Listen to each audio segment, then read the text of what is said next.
বেটা তুই আমার নামে আমার আব্বার কাছে কি কইছস? হ্যাঁ, মনে নাই তুই যে আমার থেকে 500 টাকা হালত নিছিলি? ও এই কেস। তুই 500 টাকার জন্য আমার মাইরটা খাওয়াইতে পারলি?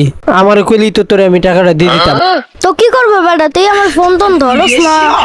আমি তো তোরে ফোন দিতাম, এই আজকেই তোর টাকা আমি তোরে দিয়ে দিতাম। 500 টাকাই তো, এর বেশি কিছু না। তাই বলে বন্ধুত্ব, তোর সাথে আর বন্ধুত্বই রাখবো না আমি। থাক বন্ধু, রাগ করিস না। আর তোর টাকা পাবিও না। তুই আমার সাথে নেক্সটে যোগাযোগ করবি না। আমার অন্য বন্ধু আছে না, আমি ওদের সাথে চলবো। তুই আমার কিছুই না। এই তুই কই যাস? হ্যাঁ, আমার টাকা দিয়ে তারপর যাবে, নাহলে তোর খবর আছে।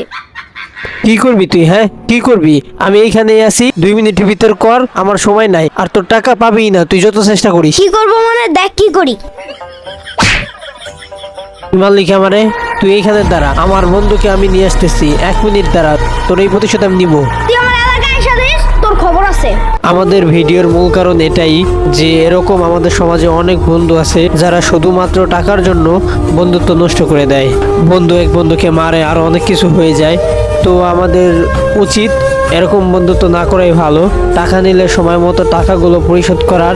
ধন্যবাদ, সবাই ভালো থাকবেন, আর অবশ্যই আমাদের চ্যানেলকে সাবস্ক্রাইব করবেন।